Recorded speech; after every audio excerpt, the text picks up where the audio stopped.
Terima kasih. Situasi politik kita sekarang memang sedang menghadapi situasi yang kritis karena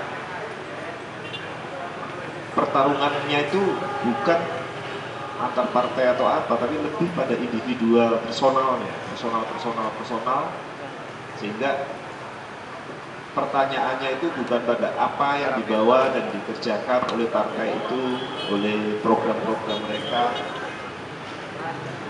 bagaimana menghambat personal si A, bagaimana menghambat personal si B, dan bagaimana menghadapinya itu. Nah, ini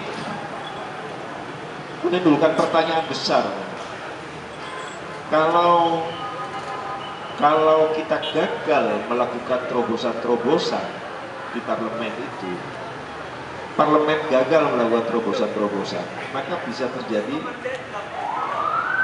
proses yang bisa disebut gridlock, saling mengunci. Jadi lebih daripada deadlock, di situ ada proses saling mengunci. Yang si A dijegal si B, dihambat, si B dihambat si C nggak bisa bergerak, dihambat si A. Itu kondisi itu kita lihat gejala-gejalanya mulai dari 2 hari yang lalu dengan adanya perdebatan masalah undang-undang pilkada yang tidak lagi pada proses esensinya, tapi pada proses ini kelompok siapa yang bawa, kelompok siapa yang setuju, dan kelompok yang tidak setuju. Jadi tidak pada perdebatan esensinya.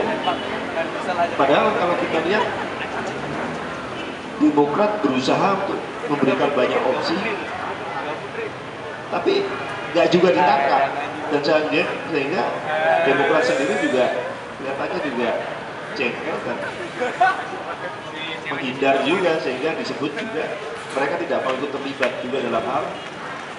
Sehingga sekarang lagi rame istilahnya, katanya itu rekayasa presiden terakhir ini, masa-masa akhir. Ya, tapi pertanyaannya juga, apa benar?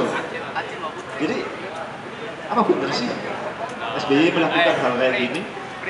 Atau ini orang-orang Demokrat yang banyak yang kepilih dalam pencalekan kemarin, ini yang kecewa dan kemudian jadi sakit hati dan melakukan protes terhadap yang lainnya. Bukan masalah, jadi lebih personifikasi individu-individu pertarungannya. Tidak berbicara masalah apa yang harus diselesaikan bersama, problem yang ditolak masalahnya apa, yang diterima masalahnya apa. Kalau dari awal ini sudah mulai begini, kita duga bahwa APBN pun nanti juga akan sulit dalam pembicaraannya. Dan ya, nah ini problemnya kita sebagai rakyat ini bagaimana?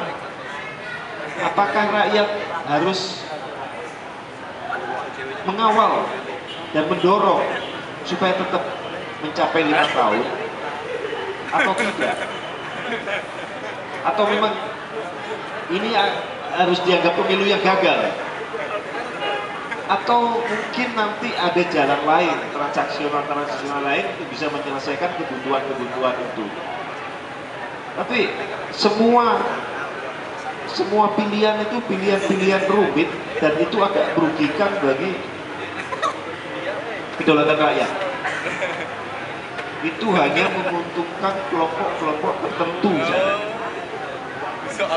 Nah, ini yang kita lihat dalam gejala politik yang saat ini sedang bergerak.